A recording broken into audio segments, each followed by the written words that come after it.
specifically acknowledge Professor Sipho Siep.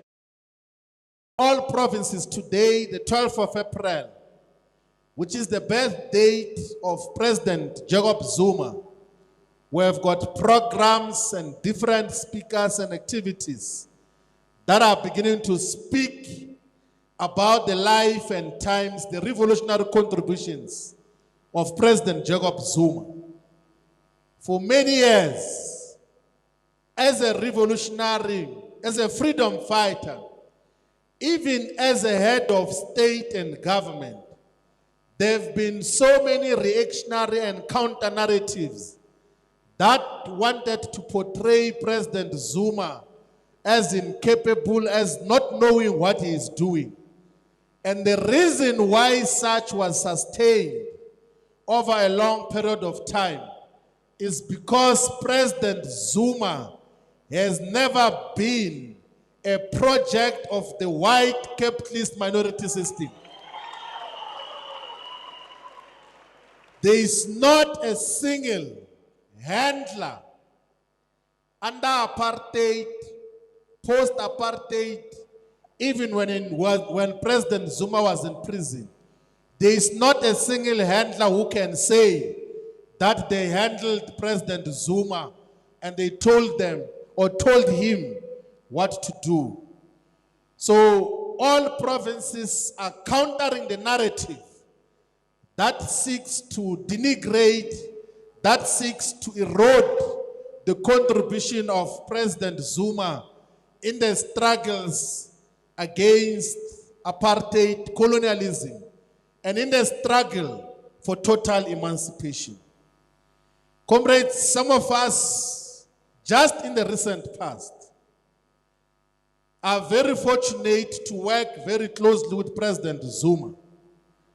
Although there is history which we can talk about elsewhere, but one thing that we can confirm, 5 features that define President Zuma, is that 1, he is a humble servant of the people. And that is what makes him great. There is no one who can ever rise to greatness unless they are humble. President Zuma is the most humble of leaders. And you see on how he interacts with everyone. Wherever he is, he talks with everyone irrespective of social standing, irrespective of age, irrespective of class, irrespective of religious affiliation, irrespective of whether that person has got money or not. President Zuma listens to each and every person that speaks to him with maximum respect. That is a demonstration of humility of President Zuma. Number 2 is that President Zuma is highly knowledgeable. You know, President Zuma is one of the most knowledgeable political leaders. There are so many people who have gone to schools and received certificates who even now do not even have a quarter of the knowledge that President Zuma has about the issues that affect our people. Also about what is happening in the continent. Also about what is happening in the world. He has got a far much better understanding of the global balance of forces than many other people who play a role in those spaces. But also President Zuma is very decisive. He takes decisions when he realizes that this is a wrong thing, when he realizes that this is not legitimate, it's not genuine, he takes decisions. He doesn't wait for tomorrow.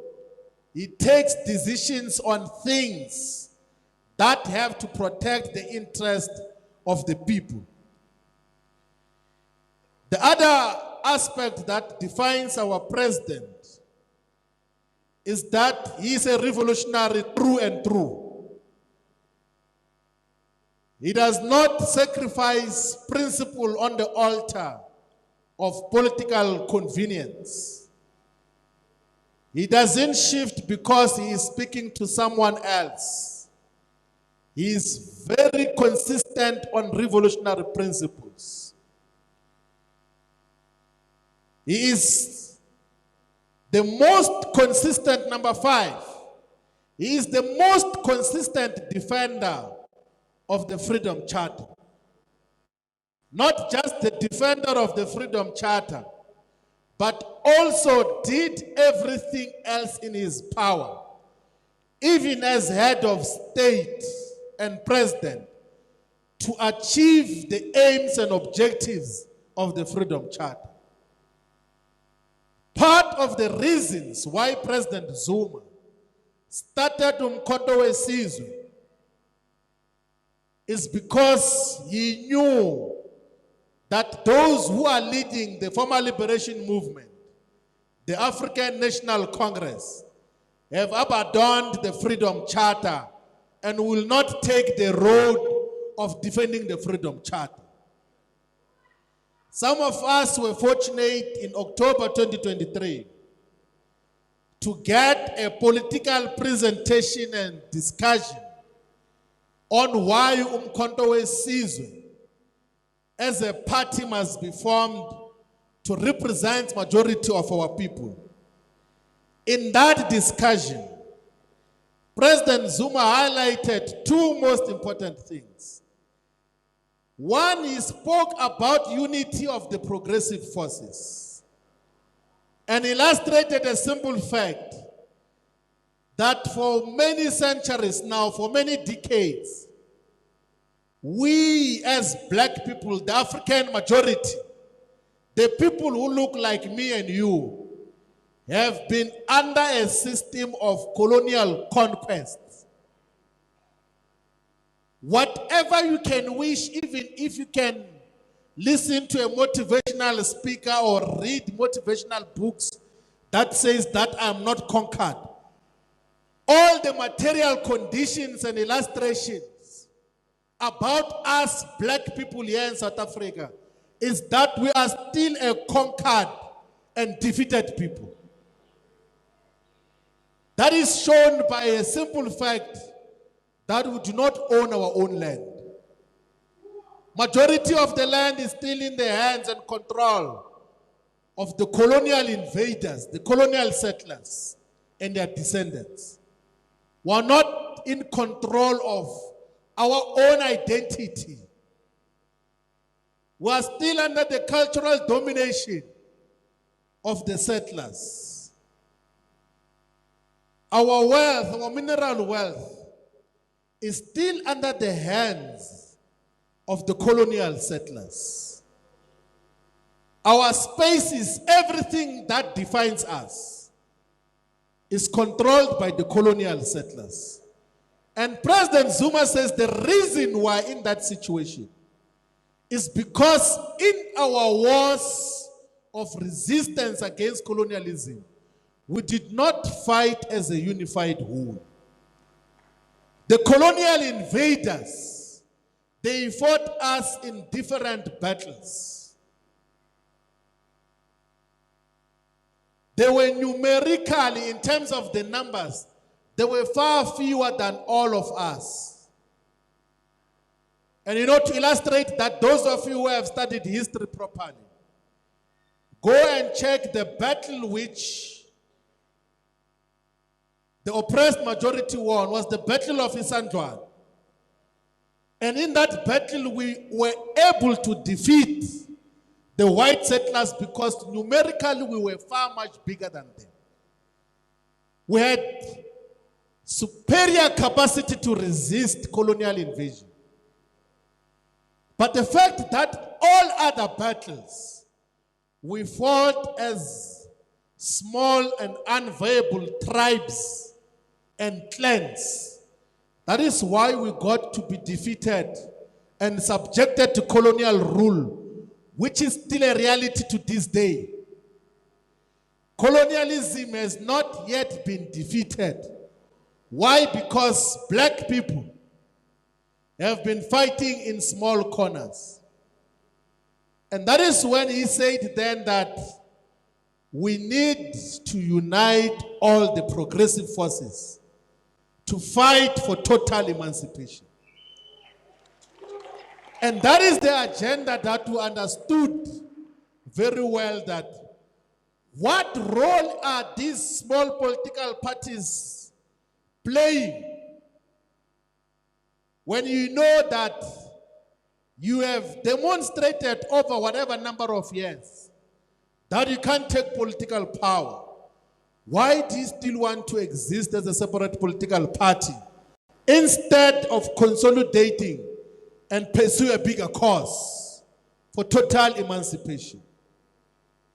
And he said that Umkhonto weSizwe must therefore become a movement for unification of all genuinely anti-colonial, anti-racist, progressive forces to realize total freedom. And you know, in October 2023, the white parties and their puppets were already forming something called Moonshot Pact. That time, President Zuma says that don't pay attention to this Moonshot Pact. He says, what I know now is that the whites are going to take over the African National Congress. You know, at that time, it did not look possible. He says, I know now that the whites are going to take over the ANC and they're going to form government together, and then they will continue to oppress us like they've been doing for many years. They are going to actually make oppression to be even far much more harsher on all of us. Long before there were the fake discussions on whether there must be government of national unity or so-called, President Zuma saw it in October, even earlier than that the ANC is going to merge with the Democratic Alliance to further protect the interests of the white minority. And we, in that discussion, said, let's go and contest as different political parties that we must later on get to reunite to fight for our total freedom. So, comrades, don't ever listen to anyone who will say, no, President Zuma doesn't know anything. He knows properly what he's talking about. Do you know, in my other work when I was still growing up in my 20s, I used to work as part of the political educators of the South African Communist Party and COSATU and all its affiliates. And on several occasions, even before the Polokwane conference of the ANC, where President Zuma was elected decisively as the president of the ANC, he will come to conduct political education for a lot of COSATU affiliates. And the extent and depth of knowledge that he would give, you will realize he will make exact references to very complex manuscripts. He will speak without any reference to anything. The first part of the Communist Manifesto that speaks about that the history of the hitherto existing society is a history of class struggle. He will speak clearly about that and still be able to explain that as to what it means. He would speak with eloquence as to what dialectical materialism is. He will define what science is. Those of you who have watched the several videos where he speaks about science and scientific politics, he defines science and he simplifies it for everyone else to understand. He would say that science is knowledge that is gained through observation, critically proven, assessed, and found to be true beyond any reasonable doubt. And we ourselves as students of the revolution, we got to understand that much more clearly. You know, in September last year, when Mkhonto weSizwe was adopting the constitution of Mkhonto weSizwe, he spoke at length about the global balance of forces. And part of the things that President Zuma was saying then, last year, he said that if these people knew what is coming, they were going to intensify our trade relationships with our friends in the BRICS bloc, because when he realized that the West is taking a different shape, he's the one who went to join BRIC, Brazil, Russia, India, and China. It became BRICS because of President Zuma and the addition of South Africa. Last year already he already foreseen that the West is going to behave in the manner it is doing now.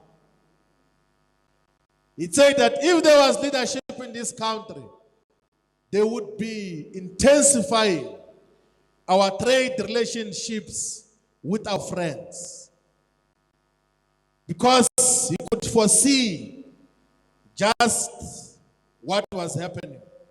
I thought we must just highlight those key values. But let's talk about President Zuma, so that the MK Students Movement, the Youth League, and the young people of South Africa and the generations to come, just who are we talking about? Biography, we speak about President Jacob Zuma. He was born exactly 83 years ago, on the 12th of April, 1942, in Nkandla. So Nkandla is not the name of his home state. Nkandla is a very huge area. It's a municipality in the King Kotayo region of KwaZulu-Natal. The area, specific area that President Zuma was born in is called KwaDakwaDunuse. So those who can translate that can translate as to what does that means.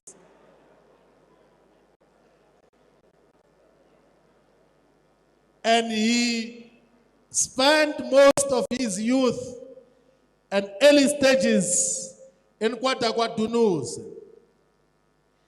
But at the age of 17,